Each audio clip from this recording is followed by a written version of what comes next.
لازم ہے کہ آپ اطاعت کریں۔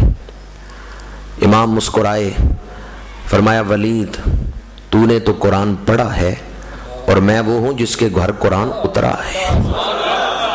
میں جانتا ہوں اس آیت کا مطلب کیا ہے۔ اس میں لفظ ہے من کم، جو تم میں سے ہو، اور تم میں سے کون ہے؟ جس میں پچھلی تین صفات پائی جائیں۔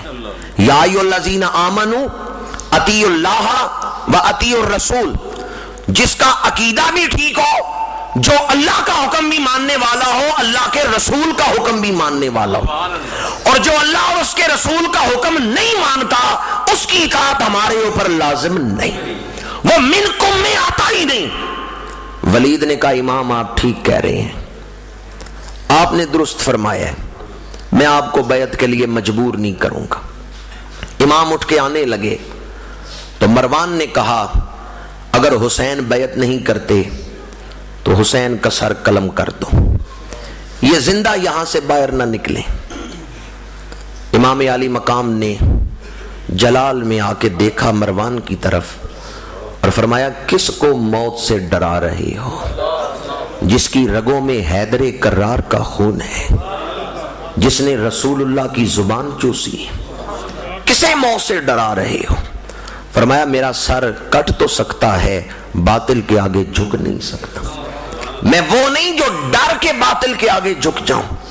جو فیصلہ اس بند کمرے میں سنایا ہے وہی فیصلہ نیزے کی نوک پہ چڑھ کے بھی سنتا۔ یہ فرما کے امام نکل آئے۔ مروان نے ولید سے کہا تم نے اچھا نہیں کیا، امام کو جانے دیے، ان کو گرفتار کر لیتے، ان پر تلوار چلاتے۔ ولید نے کہا مروان سن، اگر چوتھائی زمین کا مالک مجھے بنا دیا جائے میں پھر بھی آل رسول پہ تلوار نہیں چلاؤں۔ بعد میں ولید کو معطل کر دیا گیا تھا کیونکہ اس نے امام علی مقام کو جانے دیا تھا۔ امام گھر تشریف لائے، اہل خاندان سے مشورہ کیا، اپنی بہن حضرت سیدہ زینب سے مشورہ کیا۔ امام کی عظیم المرتبت کوہ استقامت بہن کا نام کیا ہے؟ سیدہ زینب۔ آپ کے قدموں کا صدقہ اللہ ہمیں آج ایسی بیٹیاں نصیب کرے جو سیدہ زینب کے نقش قدم پر چلنے والی ہوں۔ زینب کا لفظ جو ہے اس کا معنی ہے ایسی بیٹی جو باپ کے لیے زینت ہے۔ زین و ابن، اصل میں یہ لفظ ہے زین و ابن، وہ بیٹی جو باپ کے لیے زینت ہے، جس سے باپ کی عزت بڑھتی ہے، عزت گھٹتی نہیں ہے۔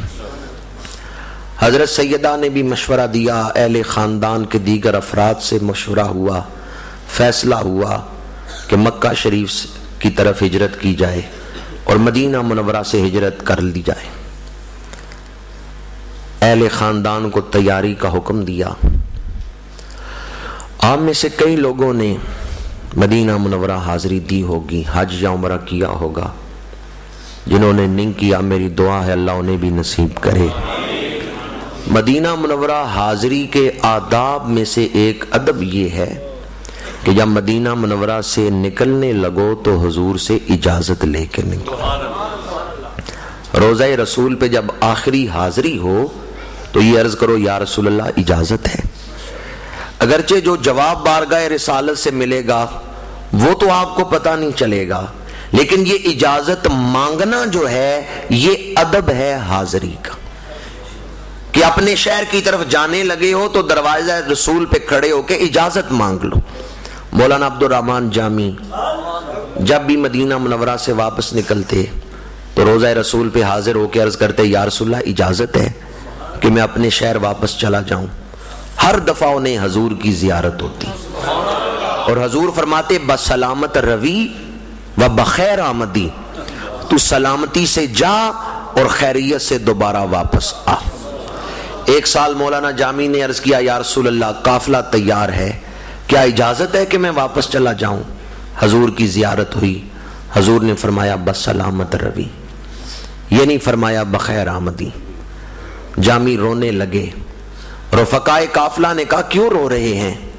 فرمایا پہلے ہر دفعہ حضور فرماتے تھے خیریت سے جا خیریت سے آ، آج صرف اتنا فرمایا سلامتی سے جا۔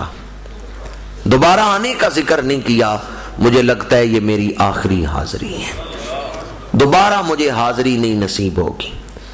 تو اہل محبت جو ہیں وہ تو مدینہ منورہ سے نکلتے ہیں تو حضور سے اجازت لے کے جاتے ہیں۔ جنرل ضیاء الاقصی مدینہ منورہ جاتے تھے تو ایک بابا جی بلیوں والے تھے، بابا جی غلام رسول، انہیں حضور نے روحانی اشارے سے مدینہ منورہ بلایا تھا اور اپنے پاس رکھا ہوا تھا۔ وہ بلیوں والے اس لیے کہلاتے تھے کہ وہ گوشت کے ٹکڑے کر کے قیمہ کروا کے ریڑھی پہ رکھ کے گلیوں میں پھرتے تھے اور بلیوں کو ڈالتے تھے، کہتے تھے میں مدینہ منورہ کی بلیوں کا نوکر ہوں۔ بابا جی بلیوں والے مشہور ہو گئے تھے۔ ایک بہت بڑے مولوی صاحب مدینہ منورہ گئے تو بیمار ہو گئے، حج کے لیے اب جانے کی طاقت نہیں تھی، تو بابا جی بلیوں والے سے کہا آپ میری جگہ حج بدل کر کے آئیں۔ تو انہوں نے کہا مولوی صاحب کیا سمجھتے ہیں میں اپنی مرضی سے مدینے میں رہ رہا ہوں؟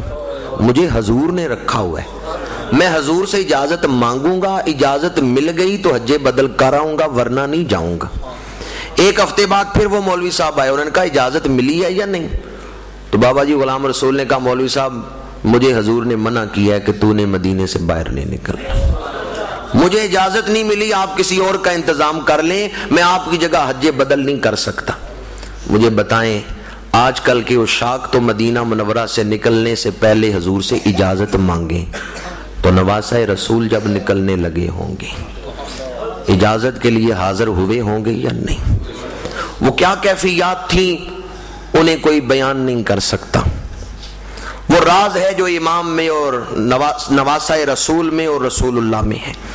لیکن بعض اہل عشق نے اپنی محبت سے اسے یوں بیان کیا کہ یقیناً نواسہ رسول کا ہر قدم جو ہے وہ رسول اللہ صلی اللہ علیہ وآلہ وسلم کی اجازت سے ہی اٹھ رہا ہے، اور اس میں ہزارہ حکمتیں۔ نواسہ رسول اپنی ہمشیرہ کو لے کے رات کے ایک پہر روضہ رسول پہ حاضر ہوئے، اور جب روضہ اقدس کے سامنے پہنچے تو اشکوں کی برسات لگ گئی اور روتے ہوئے اجازت طلب کی، میں چلا ہوں تیرے نام پہ مرنے کے لیے، میں بنا ہوں اسی کام کے کرنے کے لیے، میں چلا ہوں تیرے نام پہ مرنے کے لیے اور میں بنا ہوں اسی کام کے کرنے کے لیے۔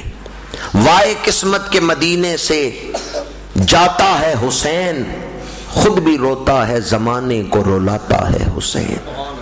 نظم ہستی کے نگہباں اجازت دے دے، اے میری راحت جاں میرے ارماں اجازت دے دے، تیرا اسلام ہے پریشان اجازت دے دو، سخت مشکل میں ہے قرآن اجازت دے دو، اب نہیں راس گلستان اجازت دے دو، اب بلاتے ہیں بیاباں اجازت دے دو، میں تیری راہوں میں مروں بسمل رقصاں کی طرح، میں چٹانوں سے بھڑوں یورش طوفاں کی طرح، میں اندھیروں سے لڑوں شمع فروزاں کی طرح، میں خزاں میں رہوں ابر بہاراں کی طرح، اب چمک اٹھوں زمانے میں اجالا کر دوں، میں جدھر سے گزروں تیرا نام دوبالا کر دوں، میں جدھر سے گزروں تیرا نام دوبالا کر دوں، نظم ہستی کے نگہباں اجازت دے دو۔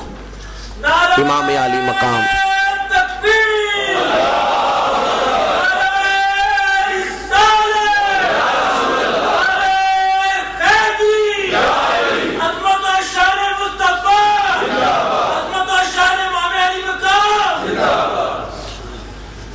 امام صبر کی وادی میں داخل ہو چکے ہیں۔ یہ صبر کی پہلی منزل ہے کہ اللہ کے دین کے لیے وطن چھوڑ دینا۔ اللہ نے دین پہنچانے کا بھی اہتمام کیا تو دین بچانے کا بھی اہتمام کیا۔ ایک ہجرت حضور نے کی ہے مکہ سے مدینہ منورہ، وہ دین نافذ کرنے کے لیے اور دین کا نظام قائم کرنے کے لیے، اور ایک ہجرت امام حسین نے کی ہے مدینہ منورہ سے کوفے کی طرف، وہ دین کا نظام بچانے کے لیے۔ روضہ رسول سے نکلے، اپنی والدہ مخدومہ کائنات آپ کی بارگاہ میں حاضری دی اور والدہ کے مزار پہ کھڑے ہو کے ایک عہد کیا، 100 بار میرا جسم ہو شمشیر و تبر سے چورا، حکم سرکار مدینہ کا کروں گا پورا۔ میں رہوں یا نہ رہوں کام وہ کر جاؤں گا، عام دنیا میں اسلام کو کر جاؤں گا۔ 100 بار میرا جسم ہو شمشیر و تبر سے چورا، حکم سرکار مدینہ کا کروں گا پورا۔ یہ عہد باندھ کے آئے ہیں اور مدینہ منورہ سے نکلے ہیں، اللہ کے دین کے لیے وطن چھوڑا ہے۔ مدینہ منورہ سے نکلے تو قرآن پڑھتے ہوئے، مکہ شریف میں داخل ہوئے تو قرآن پڑھتے ہوئے۔ امام کی یہ سنت تھی، عادت مبارکہ تھی کہ کسی شہر سے نکلتے تو قرآن پڑھتے ہوئے اور کسی شہر میں داخل ہوتے تو قرآن پڑھتے ہوئے۔ قرآن سے بڑی گہری وابستگی تھی۔ 4 مہینے امام مکے میں رہے، شعبان، رمضان، شوال، ذیقات، اور جب ذی الحج کا مہینہ آیا تو پھر امام مکے سے نکلے کوفے کی طرف۔ بعض لوگ کہتے ہیں حج نہیں کیا، حج چھوڑ کے کیوں چلے گئے؟ تو یاد رکھیں حج زندگی میں ایک دفعہ کرنا فرض ہے، صاحب استطاعت پہ ایک حج فرض ہے، اور امام اس سے پہلے 25 حج پیدل چل کے ادا فرما چکے۔ اور امام نے فرمایا میں دیکھ رہا ہوں حاجیوں کے لباس میں کرائے کے قاتل مکے میں آ گئے ہیں، اور میں نہیں چاہتا کہ میرے خون سے حاجیوں کا حج خراب ہو، اس لیے میں مکہ چھوڑ کے جا رہا ہوں۔ اور ادھر کوفے سے 250 یا بعض کے نزدیک 400 سے زیادہ خط آ چکے تھے۔ علامہ صدر الافاضل سید نعیم الدین مراد آبادی رحمت اللہ تعالی علیہ نے ارشاد فرمایا ہے کہ اگر امام ان خطوں پہ توجہ نہ دیتے اور کوفے کی طرف سفر شروع نہ کرتے تو اس کا مطلب یہ تھا کہ امام کو امت رسول کی پرواہ ہی نہیں ہے۔ امت بے شک ایک ظالم کے سپرد رہے، امام کو اس کی پرواہ نہیں ہے، پر امام عالی مقام جو نواسہ رسول ہیں وہ گلشن مصطفی کو یوں اجڑتا ہوا تو نہیں دیکھ سکتے۔ علامہ سید نعیم الدین مراد آبادی فرماتے ہیں یہ نواسہ رسول تھے، اس لیے ان کا جو فرض منصبی تھا اس کو نبھاتے ہوئے یہ کوفے کی طرف چلے ہیں مکہ مکرمہ سے۔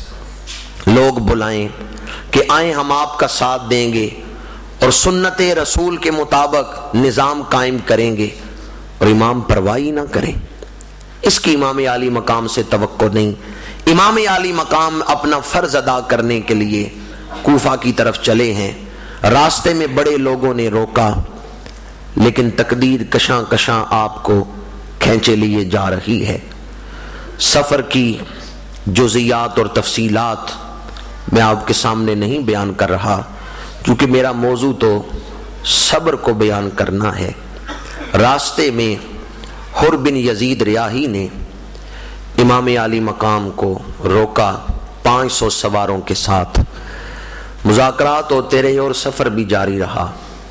پھر عمر بن سعد بن ابی وقاص نے روکا، شمر ذی الجوشن آ گیا، 7 محرم تک مذاکرات ہوتے رہے، اور 7 محرم کی شام عبید اللہ ابن زیاد کا خط پہنچا کہ اگر حسین بیعت نہیں کرتے تو دریائے فرات کا پانی بند کر دو اور حسین کی نسل کو یہاں ذبح کر دو۔ امام عالی مقام کو یہ خط سنایا گیا کہ حسین یہاں آپ کی اولاد ذبح کر دی جائے گی، آپ کا تو کوئی نام لینے والا بھی باقی نہیں بچے گا۔ امام عالی مقام کے دکھوں کا احساس کریں اور امام کی فکر کی بلندی دیکھیں۔ آدمی گھر میں ہو، مصیبت آ جائے تو اسے برداشت کرنا آسان ہے، لیکن آدمی سفر میں ہو، مصیبت آئے تو اسے برداشت کرنا مشکل ہوتا ہے۔ امام وطن سے نکل چکے ہیں، منزل پہ پہنچے نہیں، سفر میں دشمنوں نے گھیر لیا، سفر میں تکلیف کا احساس بڑھ جاتا ہے، اور اگر صرف مردوں کا قافلہ ہو اور مردوں کے قافلے کو دشمن گھیر لے تو پھر بھی دکھ برداشت کرنا قدرے آسان ہوتا ہے، لیکن اگر بہنیں ساتھ ہوں، بیٹیاں ساتھ ہوں،